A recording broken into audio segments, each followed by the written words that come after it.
हमारे ऋषि मुनि, साधु संत, महात्मा बहुत गहरी बात कम शब्दों में कह दिया करते थे। कुछ ज्ञानी जन, कुछ कवि जब दोहों के रूप में कोई बात कहते थे तो वो सीधे सीधे बहुत आसानी से समझ में आ सकती थी।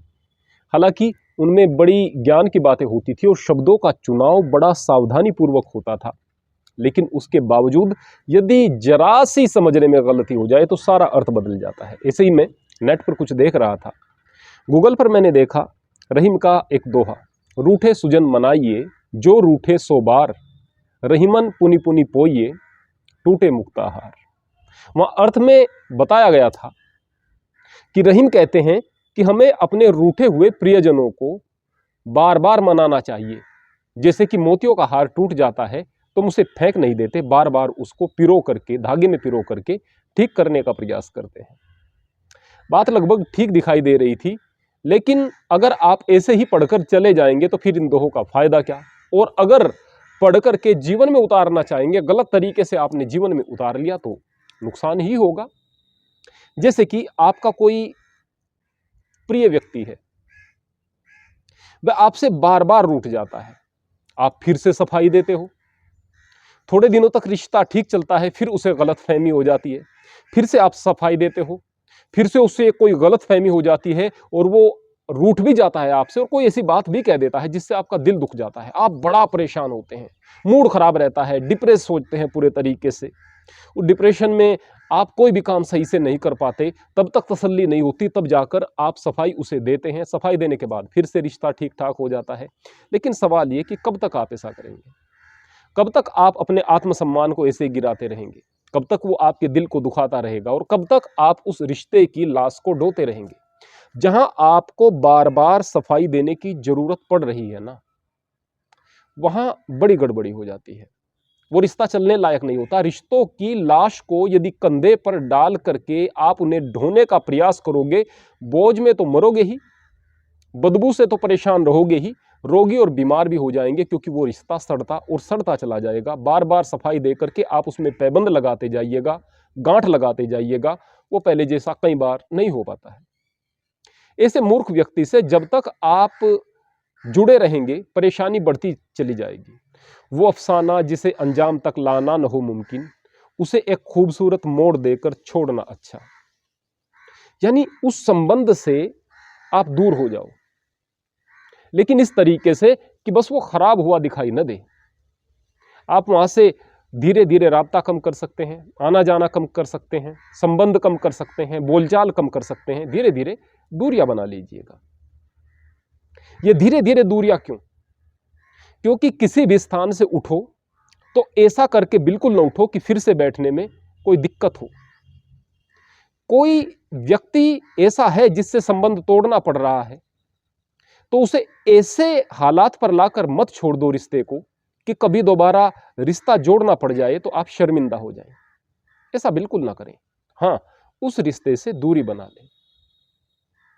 कई बार ऐसा भी होता है कि आप बहुत बेहतरीन व्यक्ति हैं, बहुत अच्छी बात करते हैं, सारी दुनिया आपका सम्मान करती है, और कोई आपका एक ऐसा रिश्ता है जो आपका बड़ा फैन है, बड़ी तारीफ आपकी करता है, आपको अपना आदर्श मानता है और यह सोचता है, बार बार कहता है कि आप इतने अच्छे शब्दों से बातों को कैसे कर लेते हो, इतनी छोटी छोटी चीजों का ध्यान कैसे रख लेते हो, मैं तो बड़ा इंप्रेस हूं, पता नहीं मुझे कितने जन्म लगेंगे आपको समझने में या फिर आपके जैसा बनने में, मैं तो बन नहीं पाऊंगा, आपके जैसा कोई नहीं, बार बार इस बात को कहता है। लेकिन कभी जो उसके सिद्धांत हैं, जो उसकी मान्यताएं हैं, उसके खिलाफ आपकी बात आकर के खड़ी हो गई, अब वह आपकी आलोचना कर देगा। यह बात ऐसे नहीं करनी चाहिए थी, उसे इस तरह से बात नहीं करनी चाहिए थी, यह तो बड़ी गलत बात कर दी। अरे भाई, अब तक तो कह रहे थे कि 7 जन्म लगेंगे तुम्हारे जैसा होने में, सारी दुनिया तारीफ भी कर रही है, बड़ी प्रतिष्ठा भी है, और आज अचानक आप कह रहे हैं कि नहीं, ऐसी बात नहीं करनी चाहिए थी। एक बार रुक करके यह सोचा भी कि कहीं मेरी तो गलती नहीं, वह तो बड़ा प्रतिष्ठित आदमी है और मैं खुद भी उसकी तारीफ करता था, मैं खुद भी उसका सम्मान करता था। ऐसा मूर्ख व्यक्ति जो इतना समझने पर भी आपको नहीं समझ पाया, वह आपके लिए बहुत बेहतर नहीं हो सकता है। उसकी बात का आप ज्यादा बुरा भी मत माने और मानसिक रूप से उससे दूरी बना लें। फिर रहीम ऐसा क्यों कह रहे हैं कि रूठे सुजन मनाइए जो रूठे सो बार?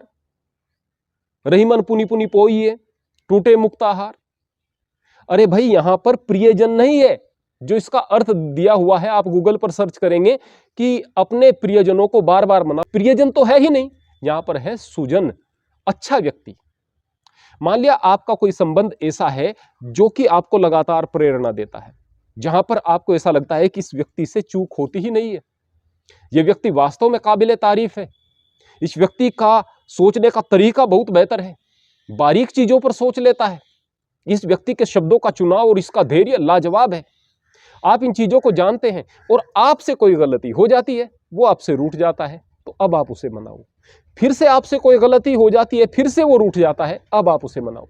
आप 100 बार गलती करें, आपको लगे कि नहीं, ये आदमी तो ठीक है, गलती मेरी ही थी, बार बार मनाओ आपका, क्योंकि वो सुजन है, प्रियजन नहीं, वह सुजन है। अच्छा व्यक्ति आपकी संपत्ति हुआ करता है, अच्छे व्यक्ति से लगातार प्रसन्नता मिलेगी, प्रेरणा मिलेगी, और बुरे संबंध आपको अंदर से खोखला बना देंगे, बार बार आप पर शक करेंगे, बार बार आप उन्हें सफाई देंगे, बार बार उस रिश्ते में आप पैबंद लगाएंगे, बार बार उस रिश्ते में गांठ डालेंगे, बार बार उसे रिपेयर करेंगे, बार बार आपको तकलीफ उठानी पड़ेगी। क्या फायदा इस तरह के रिश्तों का? और जो रिश्ते आपको बहुत ऊंचाई तक लेकर के आए हैं, आपके अंदर कुछ परिवर्तन भी किया है, आपको उससे कुछ सीखने को भी मिला है, 10 चीजें ऐसी भी हैं जो उसकी आप फॉलो करते हैं, लेकिन किसी कारणवश आप उसे नहीं समझ पाए, जिसके कारणवश वह आपसे थोड़ा दूर हो गया। अब आप उसे बार बार मनाएं, मुआफी मांगे, क्षमा याचना करें। क्षमा मांगने से आपकी वैल्यू कम नहीं हो जाएगी, आपका कद भी बढ़ेगा, आपका आत्मसम्मान भी बढ़ेगा, आपका धैर्य भी बढ़ेगा, लोगों की नजरों में आपकी इज्जत भी बढ़ेगी, 1000 प्रकार के लाभ आपको होंगे। उस स्थिति में आप बार बार अपने प्रियजन को मनाइएगा जो कि सुजन हो। इसलिए रहीम ने यहां प्रियजन का प्रयोग नहीं किया, यहां पर सुजन का प्रयोग किया है। अगर हम इस प्रकार से सावधानी से अपने रिश्तों को आगे लेकर के बढ़ेंगे, यकीन मानिए आपके पास कचरा इकट्ठा नहीं होगा, अच्छे लोग ही होंगे। जिस व्यक्ति के रिश्तों में बहुत ज्यादा कचरा इकट्ठा हो जाता है, वह व्यक्ति कहीं ना कहीं आकर के परेशान जरूर होगा। जब व्यक्ति तकलीफ में आएगा, जब उसे दूसरे लोगों की जरूरत होगी, उस परीक्षा की घड़ी में कुछ चीजें तो सामने आ जाती हैं। वहां पर अपनों के वेश में छिपे हुए गैर और गैरों के रूप में कुछ अपने आपको मिल जाएंगे। जो आपको गैर लगते थे, वहां से कुछ साथ देने वाले अच्छे लोग सामने आकर के जब आपकी मदद करेंगे, तो आपको पता लगेगा कि वास्तव में यही मेरे सच्चे हितैषी थे। लेकिन अगर कोई बुरा वक्त नहीं आया, ईश्वर करे किसी के जीवन में आए नहीं, और लगातार आप ऐसे ही चलते रहे, आपने रिश्तों की पहचान की नहीं, कचरा बहुत ज्यादा इकट्ठा कर लिया, तो यकीन मानिए आप बार बार कुंठित होते रहोगे, सफाई देते हुए घूमोगे, परेशान रहोगे, ये सोचते रहोगे इस व्यक्ति ने मेरे बारे में आखिर ऐसा सोच क्यों लिया, मैंने तो ये किया था, ये किया था। किया जरूर था, लेकिन आपकी सोच अभी इतनी विकसित नहीं हुई थी कि आप उन लोगों को नजरअंदाज करके उन्हें दरकिनार करते हुए आगे बढ़ें और जिंदगी में अच्छे लोगों से ही अपना परिवेश बनाएं। हरि ओम, हरे कृष्ण।